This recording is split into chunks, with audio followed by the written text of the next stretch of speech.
students, this class we are going to see the electrical components and their symbol. So what are the electrical components in your class you are going to see?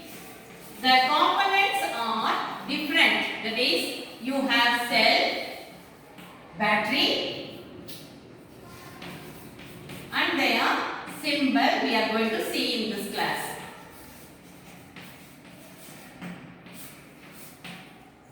The first one is electric cell. So you all have seen the cell which is used for TV remote and even in your clock you will be using a dry cell. That cell, how you are supposed to use this symbol, how to represent. So you have a long hand, this is the long hand and this is the short hand. This will be the negative and this will be the positive. Long hand will be the positive and short hand will be the negative. So this is the symbol for electric cell. Immediately if you are using group of cells, more than 2 cells if you are using, combining, it is called as battery. It is called as the battery and that battery symbol is like this.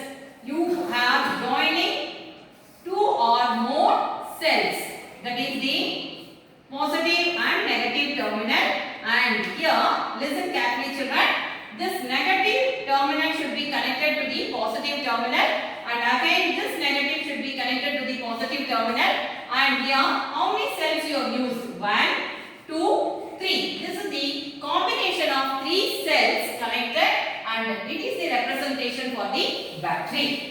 And third one, the symbol, you can ask key or you can call it as switch.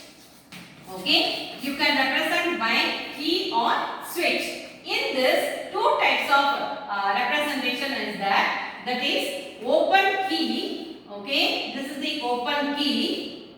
Clear children? Where the current will not pass. This is the open key. You can write it as open switch or open key. And next one is the close switch or closed key. So how you will be representing the 2 dots, okay, on that above you will be joining the line. So this is the symbol for closed key. So these 2 together will be the third one you are learning. And fourth one you will be learning about the electric bulb which we are in day-to-day life we are using. So the electric bulb symbol